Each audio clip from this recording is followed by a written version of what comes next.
বেআইনি পুকুর ভরাট রুখল স্থানীয় মানুষ। পুকুর সজীব রাখতে চাঁদা তুলে কচুরিপানা পরিষ্কার করে পাম্প বসিয়ে জল সরবরাহ শান্তিপুরে।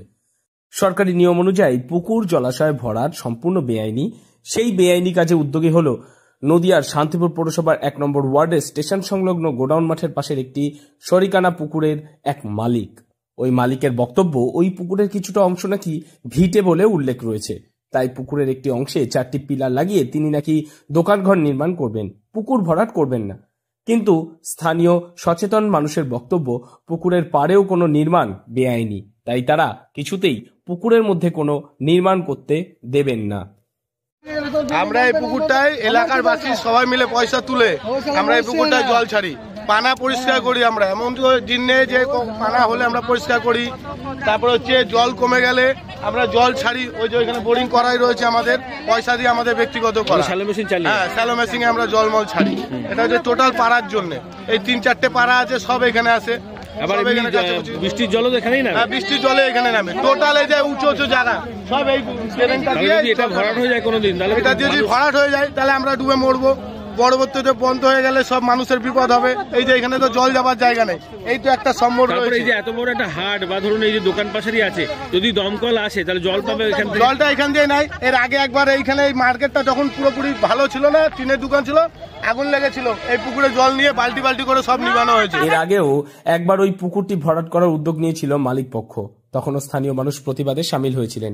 স্থানীয় মানুষের বক্তব্য, শান্তিপুর রেলওয়ে স্টেশনের মতো গুরুত্বপূর্ণ জায়গায় পুকুরটি অবস্থিত।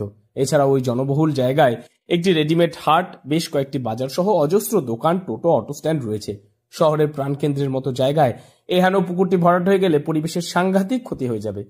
পাশাপাশি এলাকায় অগ্নিসংযোগের মতো ঘটনা ঘটলে ফায়ার ব্রিগেড ওই পুকুর থেকে সহজেই জল পাবে আগুন নেভাতে। জলাশয় বলেছিল না, ভিটে বলে কিনেছিলাম। ভিটে বলে কিনেছে। কত সালে সেটা? ভিটের পাশে যেটা পুকুর আছে। কত সালে সেটা? কত সাল নাগাদ? এটা 2006 সাল। আচ্ছা, কজন মিলে কিনেছিলেন? 3 জন মিলে কিনেছিলেন। তাহলে এখন এই সব জায়গাটার 3 জনই মালিকানা না একজনের? 3 জনেরই মালিকানা। কোথায়? এখানে? সেটা প্রথম থেকেই ছিল? হ্যাঁ ছিল, প্রথম থেকেই ছিল। তো এই জমিদার দেখতে পারেন। এই যে মানুষজন বলছেন যে এই এলাকায় ওনারা দীর্ঘদিন ধরে পুকুর হিসাবেই জানেন, তো সেটা কি তাহলে ওনারা শুধুই জানতেন কাগজপত্র ছাড়া? ভিটাটা উনি জানতেন না যে ভিটা আছে, কিন্তু পুকুরের পাশে ভিটে আছে, সে ভিটেটা আমি পুকুরের মধ্যে যাচ্ছি। এতদিন তৎপর হননি কেন? সেই সবকিছু তো আর্থিক অবস্থা থাকে, সেই তৎপর হতে পারেনি। এবার তো মানে জমি শ্রেণী হিসাবে আপনার ভিটে আছে, কিন্তু প্রকৃতপক্ষে জল তো আছে। জল তো মানে ইরাক করে দিয়েছে জল, মানে জলাশয় তো এখন বর্তমানে দেখা যাচ্ছে।